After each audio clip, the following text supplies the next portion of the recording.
Hello, everybody. We're going to have a bit of fun today.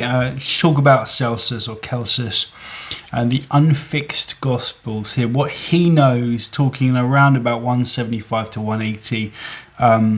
He actually, Origen actually says that he came earlier, about 130, which is quite interesting. It's not necessarily true, but I thought I'd just say that at the start. So we do have evidence from a Christian historian that Celsus was actually talking at a really pivotal time, and what we find in Celsus is a garbled history, probably somewhat from oral service, or just garbled sayings and things about Christians. But I think it's interesting to see what he says, because he was someone who was celebrated in his time. He's a Platonic philosopher, and we can get some kind of idea about what was going on as far as people in the Greco-Roman world were thinking of Christianity, and what they were, some of the takeaways, and some of them are really funny actually. So the introduction here: a pagan witness to early Christian fluidity, remember. So this is decades after any of these Gospels are supposed to be written. But what we find is a huge garbled mess of Christians fighting one another. If we take Celsus at his word, and I think we can, actually, I'd sooner take him at his word than a lot of Christians, honestly, because they're all over the bloody place. So when the Platonist philosopher Celsus composed the true doctrine around 175-180 CE, he did so as an educated outsider confronting a movement that had not yet agreed on what accounted as its own truth. His polemic, preserved only through Origen, his later rebuttal contra Celsum, written around 248 CE, offers one of the earliest pagan descriptions of Christianity from outside the faith. What emerges is not the portrait of a religion defined by 4 canonical Gospels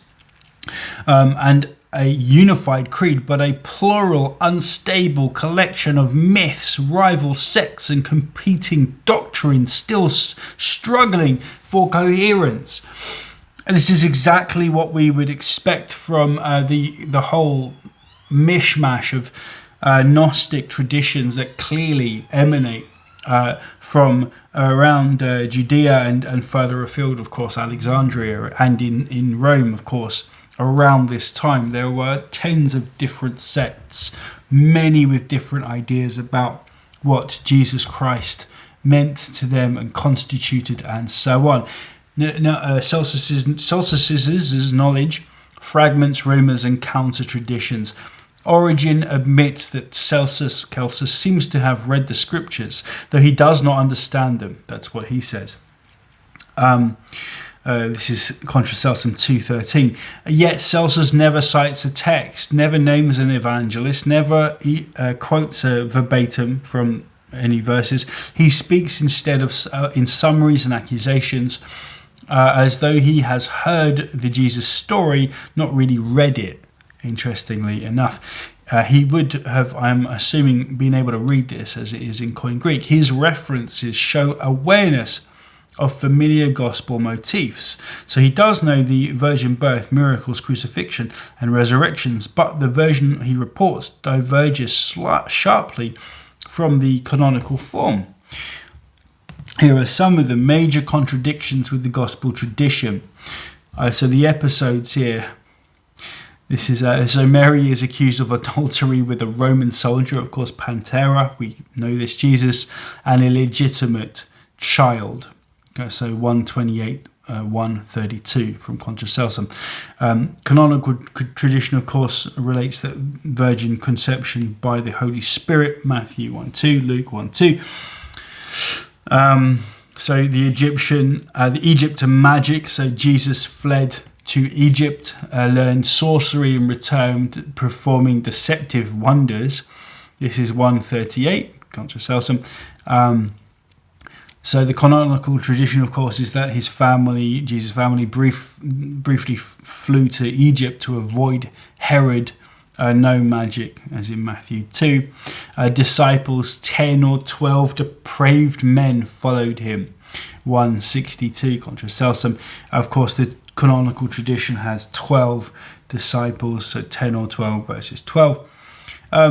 Explained as magical Egyptian magic, some of these miracles here that Jesus does, not divine power, signs of divine authority, of course, in the canonical traditions comes from the divine because he is God, right? Jesus. A crucifixion, a deserved criminal execution, according to Celsus 2:9. Salvific, unjust death, of course, preserved in the gospel traditions. The resurrection, based on testimony of a hysterical woman.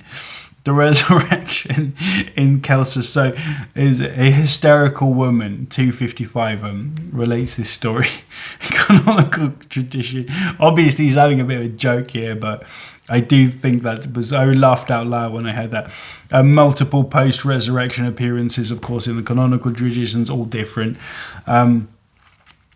Jesus' flight after arrest here claims Jesus tried to hide and escape, but was captured and killed. 2:9. Jesus willingly goes to his execution, his crucifixion, after his death in the canonical tradition. Jesus' teachings. Jesus uses borrowed moral teachings and sayings from Greek philosophers. This is true. 744. So a lot of Jesus's teachings do come from, and they're stylized and adapted and so on. But many of these things were, of course, right there in Greco-Roman tradition, ethics, and so on. Matthew repeatedly claims prophetic fulfillment, and these are original, not true. Genealogy says Christians invented a Davidic descent to ennoble a low-born man. 132. Contra Celsus. 2 genealogies in Matthew and Luke, and they're not commensurate in the Jesus tradition. So you can see why people were confused with what these the Christians were saying. Virgin birth. It says virgin birth was a cover for Mary's adultery. Oh, well, 128. A virgin conception fulfilled, we know that. Okay. Second coming ridicules the notion that Christ will return to glory after failing once. 514. So it's just complete. Of course, this has basically happened. It's been 2,000 years. So Celsus was right in that regard.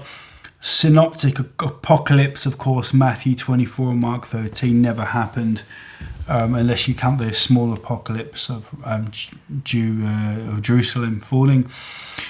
Faith over reason accuses Christians of saying, do not examine, but believe.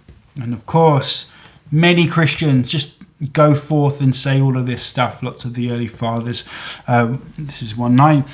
No such sayings in any Gospels. Okay, so he's quoting something here. We don't know what it is. No named evangelists. Never refers to Matthew, Mark, Luke, or John. Interesting, because Justin never does either. This might be a period here before Irenaeus comes along and gives you the fourfold canonical format of Gospels. 4 distinct Gospels, of course, recognized by Irenaeus. Narrative and doctrinal omissions.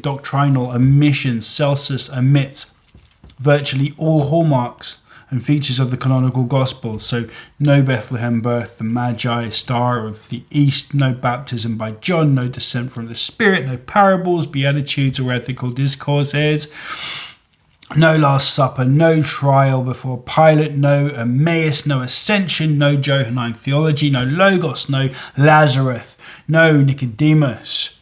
He had no knowledge of these details. His biting sarcasm would surely have exploited them. All right, think about that. Their absence suggests ignorance over the fourfold canonical format here and reliance instead on floating oral tradition or anti-Christian summaries, right? Again, all the evidence fits everything. Alternative traditions, Jewish and Gnostic echoes. Celsus' portrait of Jesus resembles no single gospel, but a hybrid of competing myths. The Pantera adultery charge derives from Jewish polemic later found in the Toldoth, Yeshu, and the Talmud. The claim that Jesus learned magic in Egypt recalls Egyptian Gnostic lore about secret initiations and sorcery.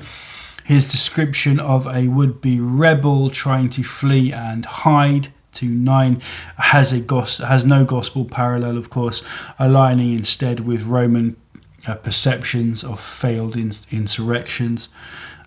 He depicts Christian ritual as secret initiations and oaths akin to the mystery cults, of course, and many Gnostics practiced these.